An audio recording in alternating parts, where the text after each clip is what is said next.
From the food we eat, the air we breathe, the land we dwell, to the health of our body and mind and the well-being of all things in the universe. Unlock the science with Chula Radio Plus. Welcome to Unlock the Science. I'm Virada Salim. If you live in Bangkok, it is almost certain that the water that flows from your taps is originated from the lush forests far away from the capital. That is due to the fact that the main water sources for the city, Chao Phraya River and Meklong River, all have its headwater in the mountainous forest lands in the north and west of Thailand. However, many of the people in Bangkok do not seem to realize or even care about this fact as long as they still have running water whenever they turn on the taps. At a glance, forest and water may seem to be two unrelated things, but in truth, forest and water have very complex relation.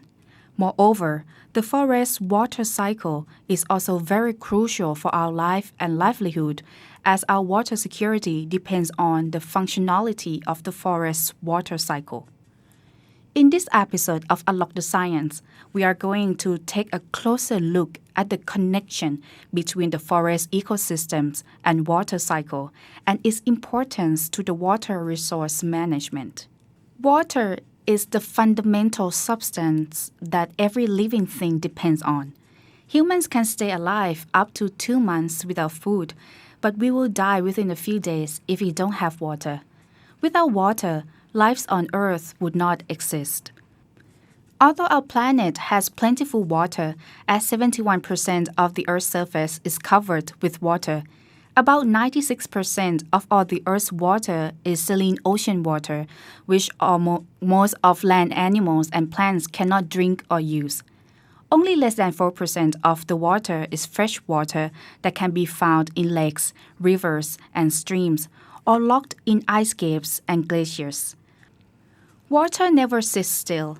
Thanks to the water cycle, our planet's water supply constantly moves from one place to another and from one form to another, as the surface liquid water evaporates into water vapors, condenses into clouds, and precipitates back to Earth as rain, which then will drain into rivers and empty into the ocean. Because each part of the world has different geographic features and weather patterns, the water cycle, as part of the Earth's climate system, also differs from place to place, as the areas with drier climate get lower precipitations while humid regions receive more rain. The uneven distribution of precipitations in part contributes to the development of the Earth's diverse ecosystems, from savanna grassland in arid regions to rainforests in rainy tropical zones. As the amount of rainfall dictates the type of ecosystem in each area, the ecosystems, especially forests, also have great impact in the shaping of local weather and water cycle. Scientists have long acknowledged that forests bring more rainfall and thus create freshwater resources, while cutting down trees consequently decreases precipitation in the region. However, a study on the link between forest cover and rainfall by Douglas Schell, an ecologist at the Norwegian University of Life Sciences and an associate researcher with the Center for International Forestry Research, published in 2014, showed that forests have much greater influence on the climate and water cycle than previously thought. Schell argued in his research that apart from the generally accepted physical properties of forests on wind and sunlight that contribute to twice as much rainfall on the forest than over open land, the biological processes in the forest also have very significant roles in creating appropriate atmospheric conditions for rain. The research found that trees in forests may contribute as much as 90% of the moisture derived from land surfaces, from water vapor they release through pores in their leaves, which is even higher than moisture from evaporation of open water. Trees also influence cloud formation by emitting carbon-based chemical called volatile organic compounds into the atmosphere, the research revealed. As the scientific community once again reiterates the role of forest ecosystems on assuring water resource in the wake of climate change, a team of researchers from Department of Environmental Science, Faculty of Science, Chulalongkorn University, led by Associate Professor Dr. Pantana Tor-ngern, has initiated a project to study water cycle in Thailand's forests and its effects from climate change by collecting and analyzing meteorological and hydrological data of the forests. Up next, Unlock the Science reporter Prat Ruchiwanarom talked to Associate Professor Pantana Tor-ngern about her research, which was launched as a pilot project in 2020 at Khao Yai National Park, located about 170 kilometers northeast of Bangkok. How our water resource is linked to the forest ecosystem? Well, just like what they say, forests are the source of water. So with this saying, we're talking about two things. First, forests, like other lands, receive rainfall. Then trees in the forest draw some of the rainfall and return it to the atmosphere in the form of water vapor through a process called transpiration. This water vapor is the source of atmospheric moisture that can precipitate when the conditions are right, therefore providing rainfall back to the earth.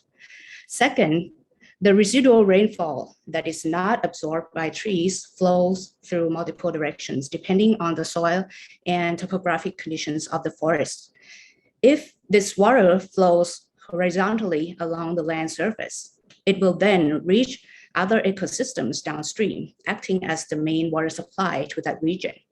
However, if this water flows vertically through the soils, reaching the deep ground, then this would provide the groundwater resource, which is also the main water supply in some other region.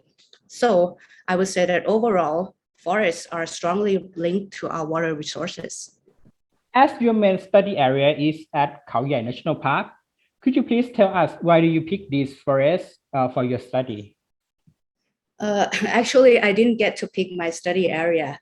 But the reason why I performed my study there is through a collaboration with researchers from the National Biobank of Thailand and Assoc University, who already established permanent plots in the forest. And this area in Khao Yai National Park is very unique because it consists of forests of multiple ages, ranging from below 10 years old to more than 200 years old. And this characteristic could represent like a laboratory setting for studying forests of Southeast Asia. This is because Southeast Asia has experienced intensive land use changes, resulting in forests of multiple ages, even in the same region. So I think the study sites in Khao Yai National Park would be a good initial point for comprehensive investigations on various questions in forest ecology and environmental science. Mm-hmm. And what do you learn from studying water cycle in Khao Yai National Park? Actually, so far, we have just focused on one part of the water cycle relating to the transpiration. Specifically, we built sensors to monitor water flow in trees and use the data to estimate transpiration of the trees. Our main question is to find out if tree transpiration differs between the old and a young forest, and whether the trees respond differently to changing climatic conditions. And based on the preliminary analysis, we found that trees in the young forest respond to changing air humidity the same way, regardless of soil moisture conditions. However, those in the old gold forest behave differently under different soil water conditions. This result may imply that with the future droughts that we are expecting, some trees in the old growth forest may not perform well, while all the trees in the young forest may or may not survive altogether. However, more studies involving longer term and other physiological aspects of the trees are still needed to confirm this. And also, we need to expand our study to cover other components in the water cycle as well. So we can say that the different forest ecosystem contribute to the different water cycle in the forest. Is that correct? Yes, definitely. Because even trees in the same forest may transpire differently depending on the weather and soil conditions. Different forest ecosystems would also contribute to different water cycle because the amount of water drawn by trees would be different, right? And this would also affect other components in the water cycle as explained earlier. At Khao Yai National Park, what is the main forest ecosystem there, and how is its contribution to the water cycle? Actually, it's mixed. So one side is more like evergreen dominated trees, and the other side is more, I would say, drier, but still quite evergreen, but less than the old side. So it's really hard to say how would that contribute to the water cycle, but based on the data that we see, the younger side, with less evergreenness, they have they transpire less amount of water. So potentially in a year, for example, they will draw water less than the old growth forest. But then what we really need to know is whether this total amount of water is due to the size of the trees or due to other factors like the number of the trees or just the size of individuals. Can we conclude that the healthier forest ecosystem, the better for the water resource? Yes, overall, I would say. Although if we think that we have forests and then it will absorb large amount of water and then it will mitigate the flood, for example. That's one way to look at it, right? But then if we look at the role of the forest as the water supplier, then we would not like that, right? But if you look at the part where forests actually release water vapor into the atmosphere, so it provides the soil moisture in the air, and that could be the source of rainfall. So I would say overall, it's better to have healthy forests. How your study on water cycle in the forest benefit the irrigation and water management? Because forests serve as water suppliers and regulators of water resources, as mentioned before, it would make sense that we need forests in our lives, right? However, with the climate change impacts, as we all know, forests are being threatened and may not maintain these roles. Therefore, if we could understand the governing mechanisms of the responses of forests to changing climates, we may potentially manage the forests to maintain their roles in water regulations. For example, we may be able to identify which species or category are prone to death when severe droughts come. So we can prepare to restore the area with tree species that are more tolerant to droughts, thus allowing the forest to continue supplying water to other ecosystems. That is Unlock the Science reporter Prat Ruti Wanarom talking to Associate Professor Dr. Pantana Tor-ngern of Department of Environmental Science, Faculty of Science, Chulalongkorn University. We will take a short break now. You are listening to Unlock the Science on Chula Radio Plus. Similar to almost every natural system, water cycle is also affected by climate change. Not only the water cycle is going to be altered as the global temperature rises, the precipitation pattern is also being threatened by climate change. According to the United States National Oceanic and Atmospheric Administration, climate change is affecting where, when, and how much water is available.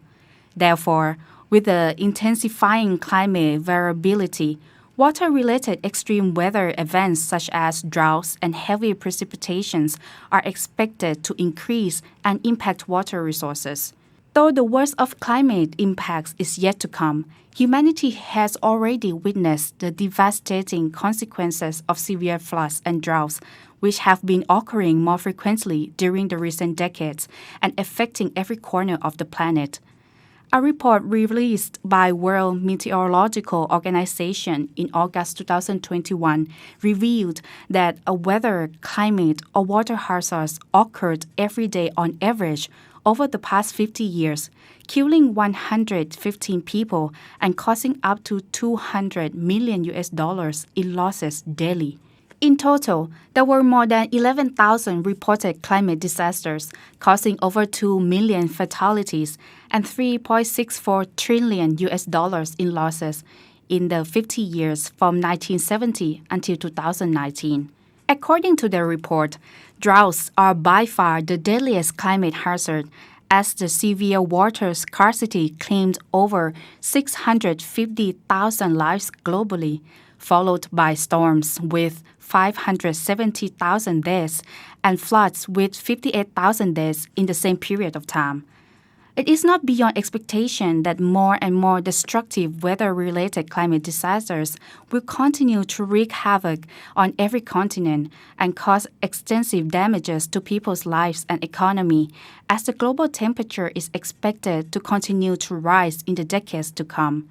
Forests are Thailand's primary water resources, as the precipitations that the forests bring and collect feed all major rivers of the country. Understanding of the change in the forest water resource and precipitation pattern is crucial for coping with impending climate hazards in the future.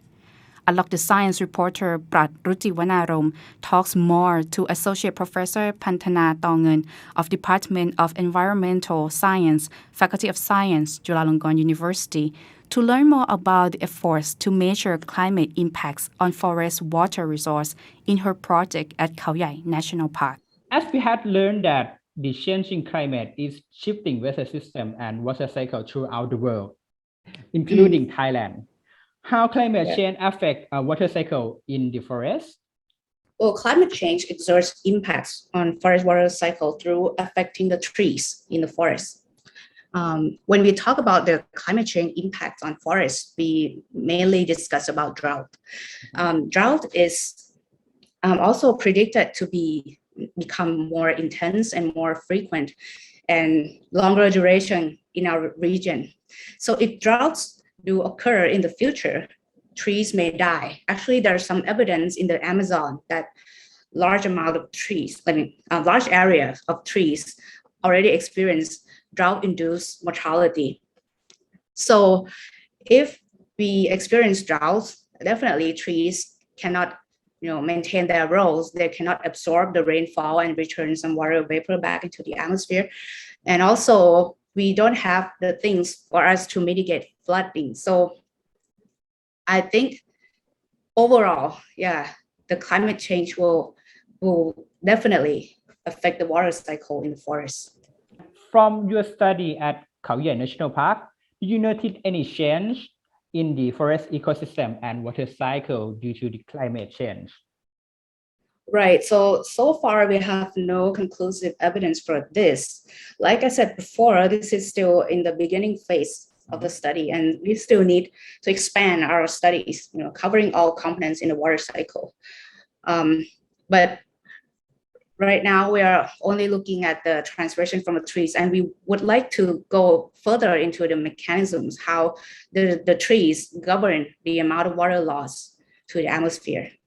So I'm sorry, I may not have the answer for this one. All right.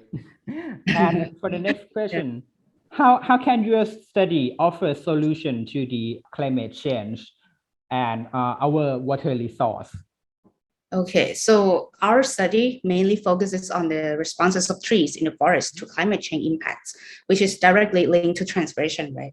And because transpiration is a major component in forest water cycle, which affects the amount of water outflow as the water supply, both to downstream ecosystems and groundwater resources.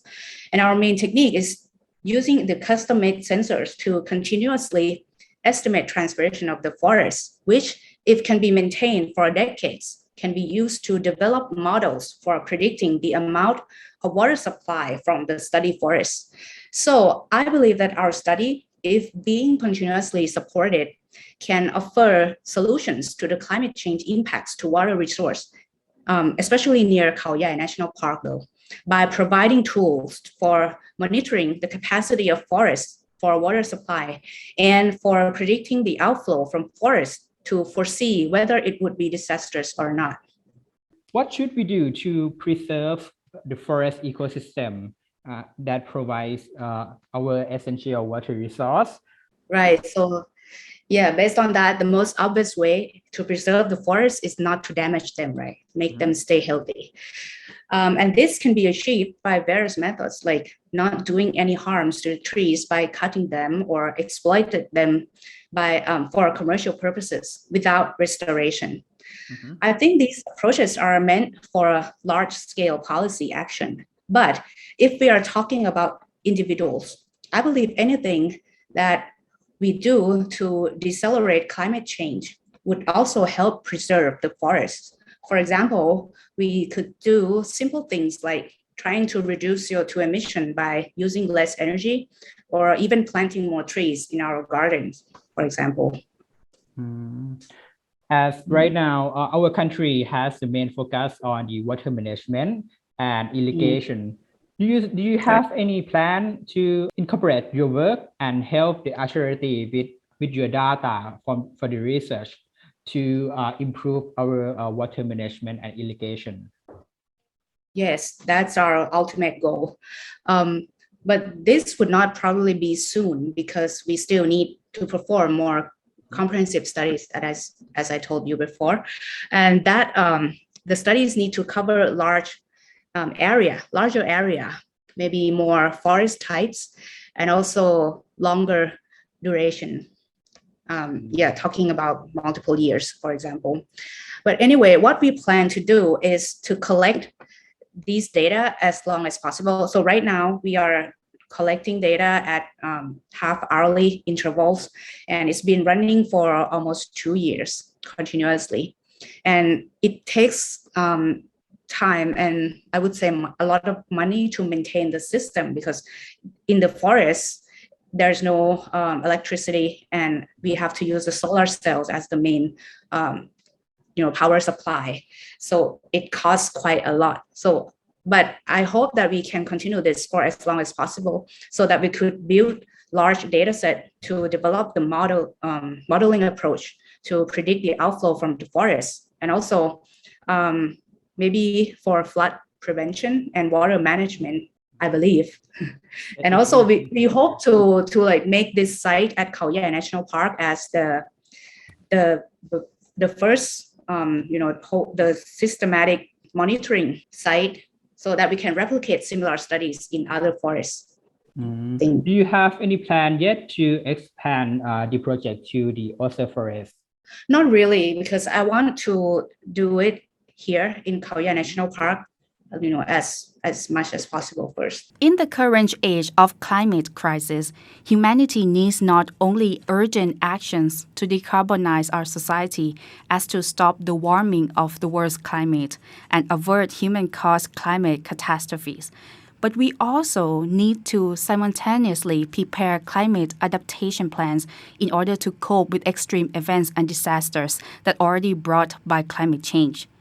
As Thailand is listed among top 10 countries that are most vulnerable to water-related disasters, according to World Bank study, the country is greatly in need of efficient disaster management plans and warning system in order to ensure the country's readiness in preventing and mitigating climate hazards.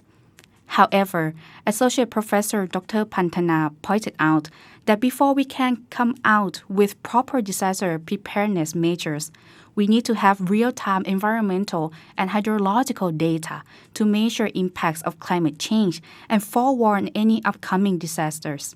Since forest ecosystems have substantial influence on local precipitation pattern and also provide majority of the country's water resource, she said Chulalongkorn University's project to study and monitor climate impacts on the forest water cycle and hydrology is another important jigsaw piece that helps us understand the full picture of climate situation.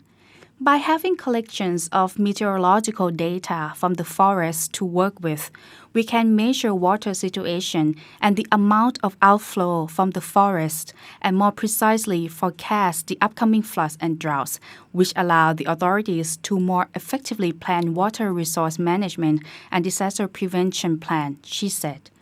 Unlock the Science would like to thank Associate Professor Dr. Pantana Tor-ngern of Department of Environmental Science, Faculty of Science, Chulalongkorn University, for sharing her study and knowledge with us. I hope you enjoy our program. You can listen to Unlock the Science on Chula Radio Plus at FM 101.5 every Saturday from 1 p.m. to 1:30 p.m. You can also listen and follow us on our website, curadio.chula.ac.th, and our Facebook page. Our show is also accessible as podcasts, including on Apple and Spotify. See you again next Saturday. Have a nice day.